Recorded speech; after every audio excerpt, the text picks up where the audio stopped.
mí no me van a dar un arma, necesito que me eliminen con la inyección. ¿Por qué pide que lo maten? Yo no tengo solución ya, estoy sufriendo mucho, ¿sabe lo que...? Necesito que me eliminen, que me maten, por favor. No tengo mucho tiempo y que es una súplica y que las leyes en este caso no importan las leyes, porque en este país no tenemos leyes ahora. El 4 de enero de 1952 nacería el hombre que estremeció a toda la Argentina en su época. Fue hijo de una familia acomodada de Vicente López. Protagonizó una saga de robos y homicidios sin precedentes en la historia del país. Su nombre era Carlos Robledo Puch, o también conocido como el Ángel Negro, apodo que cobraría sentido más adelante. Antes de empezar con el video, te invito a que te suscribas y active la campana para no perderte más hechos históricos como este. La historia se remonta con sus padres, Víctor Robledo Puch y Aida Javdanka. Víctor trabajó en General Motors, una fábrica de automóviles, y Aida era alemana y llegó a la Argentina justo después de la Segunda Guerra Mundial. En ese entonces se casó con Víctor y fueron a vivir al partido de Florida, en Vicente López. Allí, tras varios intentos, dio a luz a su único hijo, Carlos Puch. Carlos estudió piano y aprendió alemán. Él era un chico tímido y respetuoso. Ya a los 13 años de edad comenzaba a involucrarse en la delincuencia. En la primaria lo mandaron de vuelta a su casa porque le robaba los útiles a sus compañeros. Además, Carlos repitió el primer año en el Industrial de San Fernando y después lo echaron del Don Orione, donde lo atraparon robando 1.500 pesos de la secretaría. Por el año 1856 compraron una casa en Borges. Como era el deseo de su padre, Carlos entró en el colegio industrial. A él le gustaban las máquinas, las motos y los autos, pero no la ingeniería. Como último recurso, los padres lo anotaron en el Instituto Cervantes de Vicente López. Ahí fue donde conoció a su primer cómplice, Jorge Ibáñez, un chico con tan mala conducta como él. Ambos formaron una sociedad delictiva. El estudio le parecía una pérdida de tiempo y pronto los dos fueron expulsados. Fue poco después que decidió irse de su casa. Desde ese punto su vida empezó a decaer aún más. No estudiaba ni trabajaba, solo vagaba por las calles junto con su amigo Ibáñez. A la edad de 18 años, en septiembre de 1970, idean su primer robo. Se trata de una joyería llamado El Suizo. El plan marchó a la perfección. Ellos se reparten las joyas y los relojes en partes iguales. 2 semanas después, entraron a un taller de motos. Ellos se roban una hilera, pero poco más tarde la policía los sorprendió cuando la moto se le quedó en mitad del camino. A los dos los llevaron a la comisaría.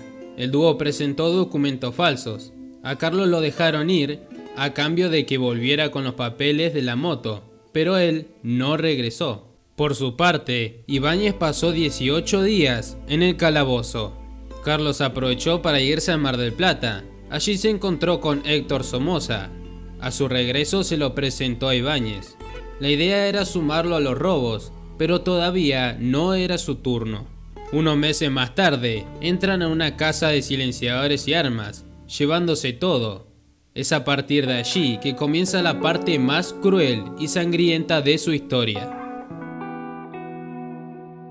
El 15 de marzo de 1971, irrumpieron en la discoteca En Amor, donde rompieron todo y robaron una enorme cantidad de dinero. Mientras se llevaban todo, Ibáñez le señaló a Carlos a 2 personas que dormían en 2 camas. Eran el gerente Félix Mastronardi y el barman Manuel Godoy, con el que Ibáñez se había peleado días antes. Carlos les apuntó y le disparó a la cabeza mientras dormían. Ese sería sus 2 primeros asesinatos, a los 19 años. El 9 de mayo de 1971, Robledo Puch y su cómplice Ibáñez entraron a robar a una tienda de repuestos para autos Mercedes-Benz. El encargado José Bianchi y su esposa Dora se despertaron por los ruidos. Antes que pudieran reaccionar, el hombre fue asesinado a sangre fría por Carlos e hirió a su mujer, quien fue violada por su compañero. Ella logró sobrevivir. Mientras tanto, él agarró toda la plata de la caja. Antes de salir huyendo en el Fiat de Robledo Puch, este disparó a la cuna donde se encontraba el bebé, quien milagrosamente sobrevivió. El 24 de mayo realizaron las mismas acciones en el supermercado Tanti de Olivos. Esta vez, la víctima mortal fue el sereno del lugar Juan Scatone, que a pesar de no haberse despertado con el ruido del robo, fue ejecutado a manos del Ángel Negro. Virginia Rodríguez tenía 16 años y vivía en Olivos. Tras haber perdido su trabajo, había comenzado a prostituirse. Ibáñez y Robledo Puch la subieron a su auto. La joven fue raptada, violada y ejecutada con 5 tiros efectuados por Carlos. Ellos se van del lugar, pero apenas a un par de kilómetros a toda velocidad chocan contra un cartel indicador.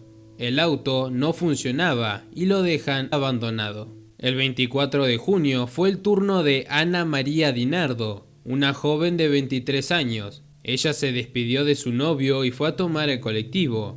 Luego se cruzó desafortunadamente con Robledo Puch e Ibáñez.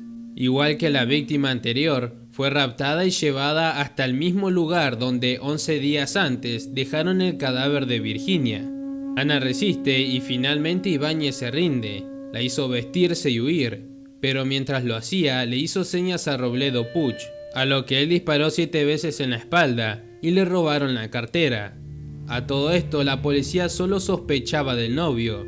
Nadie tenía idea de quién estaba detrás de todos estos homicidios. Pero a partir de ese momento, la amistad entre ellos dos se empezaría a quebrar. El 8 de julio robaron una casa de azulejos en San Isidro, y aunque se llevaron muchísima plata, aproximadamente 7 millones de pesos, no dejaron ninguna víctima. Ese sería el último robo de esta dupla, ya que el 5 de agosto de 1971, hasta entonces, el sextuple asesino chocó de frente contra un taxi en el barrio de Núñez. Ibáñez iba en el asiento del acompañante. Él muere instantáneamente. Aunque se caratuló como accidente, hay sospechas de que Carlos chocó a propósito para matar a Ibáñez. La consecuencia fue que Carlos debió buscar un nuevo acompañante, y allí entra en escena Héctor Somoza. La nueva dupla realizó su primer acto delictivo el 15 de noviembre de 1971, entrando a un supermercado con armas robadas días antes. Si bien no encontraron nada de plata, asesinaron al sereno que se encontraba durmiendo. Esa sería su séptima víctima, la cual se llamaba Raúl del Bene. A tan solo 2 días después, el 17 de noviembre, entraron a una agencia de autos de Vicente López. El asesino de 19 años sumó a su octava víctima, el sereno Juan Carlos Rosas. Al final se fueron con menos dinero del que pensaban encontrar, 90.000 pesos, que para ellos no era suficiente. Somoza está apurado por hacerse de mucha plata. Su incorporación a los robos ha resultado en fracaso. Una semana más tarde, el 25 de noviembre, Carlos y Somoza entran en la concesionaria de automóviles. Allí, Carlos había ido tiempo atrás con su madre a comprar un coche. Ahora armados, los dos entran al salón y sorprenden al sereno. Su nombre era Serapio Ferrini. Somoza lo golpea con su arma y lo llevan al primer piso. Allí Robledo suma su lista de asesinatos a la 9ª víctima. Acto seguido, están 5 horas en el lugar. Con un soplete abren la caja y encuentran 1 millón de pesos. Escapan en un Chevy que luego abandonan. Este había sido el primer gran éxito de Héctor Somoza, pero también el último. Después de 3 robos con 3 serenos asesinados en el lapso de 10 días, el dúo se tomó vacaciones. La vuelta a la acción significó la caída en desgracia de Carlos Robledo, con 2 muertes más en un solo día, de las cuales hablaremos un poco más adelante. Llegado el 19 de enero de 1972, Carlos cumplía 20 años. Sin tener idea de su futuro, este sería su último cumpleaños en libertad. Día más tarde, Somoza propuso robar una ferretería. Durante la noche del 3 de febrero, cometieron sin saberlo su último robo juntos. irrumpieron en la metalúrgica y ferretería Maceiro Hermanos. Al entrar se cruzaron con el portero Manuel Acevedo, que tenía 58 años de edad y ya tenía pensado en jubilarse. A él lo encerraron en un cuarto para que después Robledo Puch ejecutara nuevamente sus disparos, quitándole así la vida. Al igual que en el robo anterior, estuvieron mucho tiempo quemando la caja fuerte con el soplete.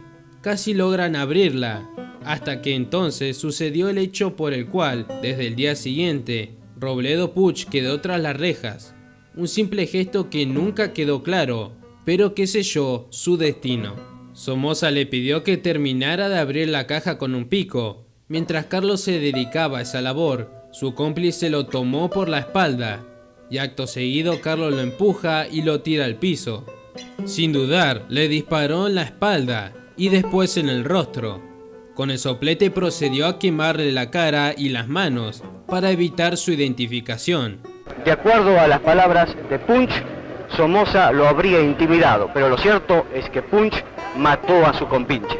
De acuerdo a las declaraciones también de este asesino, Somoza habría sido el que asesinó a su vez al Sereno, cosa que la policía duda y atribuye este asesinato a Punch.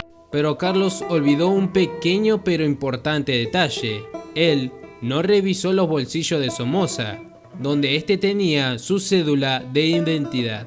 Todavía se desconoce si fue una broma de Somoza o de verdad intentó acabar con Robledo Puch. ¿Tú qué opinas? La policía encontró los cadáveres de Acevedo y Somoza. Al desfigurado adolescente de 17 años lo pudieron identificar por el documento. Así llegaron a la casa de Somoza, donde la madre dijo: siempre estaba acompañado de un chico rubio llamado Carlos Eduardo Robledo Puch. De inmediato fueron en búsqueda del fugitivo, quien todavía llevaba puesta la ropa llena de ceniza. Lo detuvieron, amenazaron y torturaron para que hablara. Él confesó detalladamente cada uno de sus crímenes. A partir de esa noche, el Ángel Negro, el mayor asesino serial del país, no volvió a ser dejado en libertad, incluso hasta el día de hoy.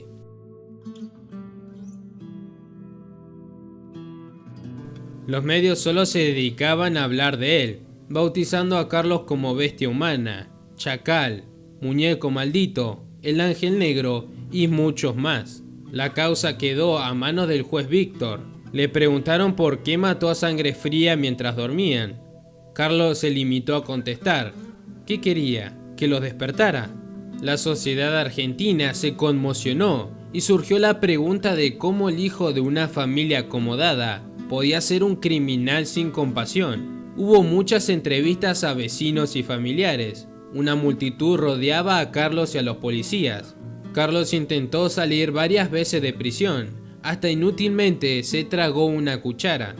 La madrugada del 8 de julio de 1973, con la ayuda de otro preso, usó sábanas y un gancho que aferró a un farol en una pared. Se trepó y salió al exterior. El camino que ahora vamos a conocer se produjo la fuga de ayer en la madrugada. Robledo Puch dejó el pabellón donde estaba alojado con la excusa de ir a la enfermería en busca de una pastilla. Sin embargo, ya llevaba los elementos con los cuales se disponía a escapar del penal. La niebla impidió que el guardia de ese lugar observara el desplazamiento de los prófugos. Lo hizo el del otro extremo, quien, con una ráfaga de ametralladora, y cuando ya Robledo Puch había salido, impidió la fuga de su cómplice Sica. En la mañana del 8 se difundió la noticia de la fuga. Carlos cayó a las 9 de la noche del 10 de julio. Cuando entró a la confitería, los dueños ya lo habían reconocido y escuchado decir: «Mamá, estoy destrozado, no doy más, me duele la cabeza, tengo sueño y estoy enfermo». Al salir, lo esperaba un patrullero. Él había estado prófugo casi 72 horas. Recién el 27 de noviembre de 1980, Robledo Puch fue condenado a reclusión perpetua por tiempo indeterminado, la pena máxima en Argentina. Por 10 homicidios calificados, un homicidio simple, una tentativa de homicidio, 17 robos, 2 raptos y 2 hurtos. Robledo Puch tenía 28 años y sus últimas palabras ante el tribunal fueron: "Esto fue un circo y una farsa". El ángel lleva 50 años presos, más que ningún otro en la actualidad. Esto se debe a lo joven que era cuando lo arrestaron. Con tan solo 20 años fue condenado a prisión perpetua. Él no soportaba estar encerrado allá adentro. Varias veces pidió la misma muerte. Necesito, aparte de lo que le dije, que por favor suplique, que por favor implore, que lo haga públicamente, que todo está permitido porque vivimos en un país sin ley. Lo menos que merezco es que me apliquen una muerte digna cuanto antes, porque no aguanto más sufrimiento. Le mando un abrazo fuerte a la patria, carajo. Durante su larga estadía en prisión, su aspecto cambió radicalmente. Es como si le quitaran la máscara del ángel y quedara al descubierto su maldad y locura. En enero, Carlos cumplió 70 años. Hoy está detenido en la cárcel de Olmos en un régimen semiabierto. Durante 15 años pidió la libertad 10 veces, porque según la ley, la pena ya estaba vencida. Aida, su madre, sobrevivió a 2 intentos de suicidio y terminó internada en un neuropsiquiátrico, donde murió en 1993. Víctor Robledo Puch, su padre, falleció el último día del 2005. En ese entonces, Carlos se quedó sin familiares ni amigos que quisieran ir a visitarlo, y tampoco nadie que lo espere afuera de las rejas, confesando que si va a morir, que sea en libertad.